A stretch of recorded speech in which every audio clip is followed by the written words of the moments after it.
ക്യാമറയുടെ മുമ്പിൽ കയ്യാങ്കളിക്ക് നിൽക്കാതെ വേഗം തടിയൊരു പോവാൻ നോക്ക്. പോവാൻ നോക്ക് സാറേ. ചെല്ല് ചെല്ല് ചെല്ല്.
എന്താണെന്ന് ഞാൻ പറയട്ടെ.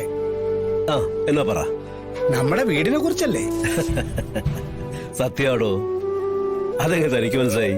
നമ്മുടെ ആ വീടിനെ കുറിച്ച് പറയുമ്പോഴും ചിന്തിക്കുമ്പോഴും ഒക്കെ സാറിന്റെ മുഖത്ത് വല്ലാത്തൊരു തിളക്കമാ.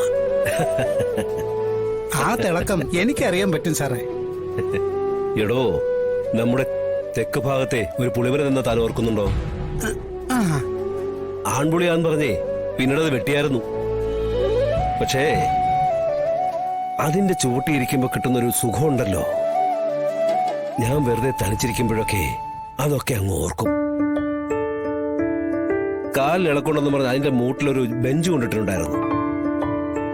വൈകിട്ടൊരു 3:30-4 മണിയൊക്കെ ആവുമ്പോ ആ ബെഞ്ചിൽ പോയി കൈയും കുത്തിയാൻ കിടക്കും, പടിഞ്ഞാട്ട് നോക്കി. ഇപ്പോഴത്തെ ഏസിയുടെ കുളിർമയൊക്കെ മാറി നിൽക്കുമ്പോഴേ അത്രയ്ക്ക് നല്ല പടിഞ്ഞാറൻ കാറ്റാ. ഇങ്ങനെ പഴയ ഓർമ്മകൾ അയവർക്ക് ഇരുന്നാ മതിയോ? നമുക്ക് അങ്ങോട്ട് പോണ്ടേ സാറേ? ഞാനും നമ്മുടെ ആ പഴയ വീട്ടിലേക്ക് പോകാനുള്ള ആവേശത്തിലാ. ഭാവമൊന്നും പറഞ്ഞിട്ടില്ലടോ. സാറ് സംസാരിച്ചില്ലേ?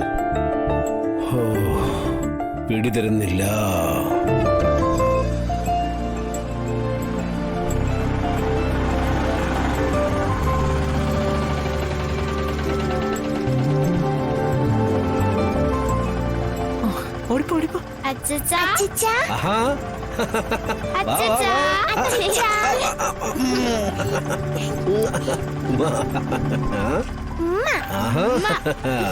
അച്ഛന് സുഖാണോ? സുഖ മക്കളെ, നിങ്ങൾക്ക് സുഖാണോ? സുഖ അച്ഛാ. അച്ഛൻ വല്ലതും കഴിച്ചോ? എവിടുന്നാ? ആര് തരാനാ?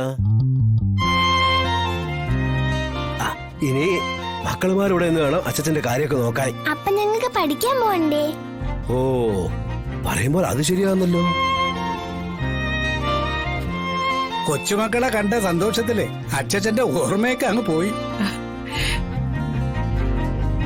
അല്ല മാമേ, നീ മക്കളെ എവിടെ നിന്ന് കൊണ്ടുവന്നപ്പോ ആരോടെങ്കിലും പറഞ്ഞായിരുന്നോ? ഇല്ലെങ്കിലേ ഇവരുടെ അച്ഛനും അമ്മയും വരുമ്പോഴേ ഇവരെ തിരക്കടക്കലായിരിക്കും. അച്ഛനും അമ്മയും വരുന്നത് വരെ ഇവരെ അയൽപക്കത്തുള്ളവരല്ലേ നോക്കുന്നത്. ഞാൻ പറഞ്ഞിട്ടുണ്ട് ആ ലക്ഷ്മണൻ പിള്ളയോട്. എന്നാ അതുകൊണ്ട് ഇവർക്ക് എന്തെങ്കിലും കൊടുക്ക്, വിശക്കുന്നുണ്ടായിരിക്കുന്നേ. രാവിലെ തൊട്ട് പഠിക്കാതിരിക്കുന്ന കൊച്ചുങ്ങളല്ലേ, ചോറ് കൊണ്ടുപോയി തന്നെ ഇത്തിരിയുള്ള പാത്രത്തിൽ കൊണ്ടുപോന്നേ. എന്നാ പാ മക്കളെ, നമുക്ക് അകത്തു പോയി എന്തെങ്കിലും കഴിക്കാം. എന്താ ഇവിടെ കഴിക്കാനുള്ളത്?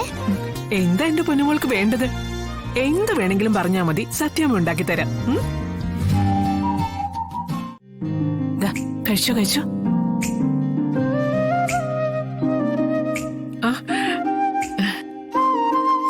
ആ മോളും കഴിക്കേ. സത്യമോൾക്ക് വാരി കൊടുത്തില്ലെങ്കിലേ ഇവള് കഴിക്കില്ല. മോള് കഴിച്ചോ. കഴിച്ചോ കഴിച്ചോ.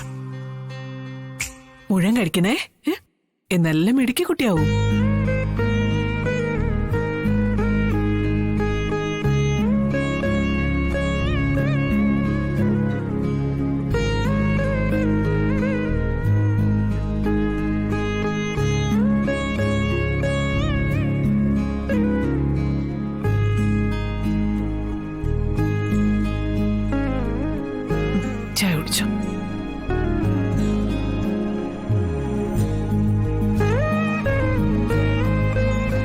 സത്യമയ്ക്കൊരു ഉമ്മ എന്നേ.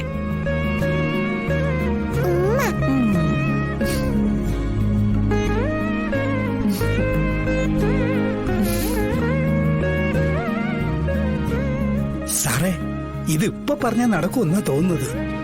സത്യമോട് അത്രയ്ക്ക് കാര്യമായിട്ടാ സത്യം സ്നേഹിക്കുന്നത്.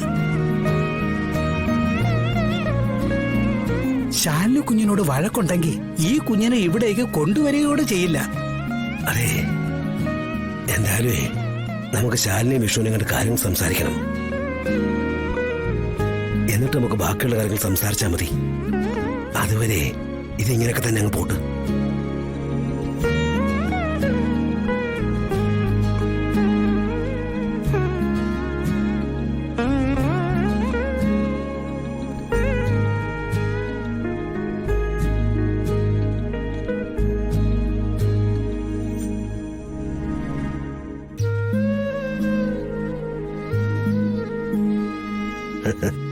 ഇപ്പോഴാണോ പിള്ളേ മനസ്സിനൊരു സമാധാനമായത്? ഈ സ്നേഹം ഇനി ശാലിനിയിലും എത്തും. ഉറപ്പാണോ?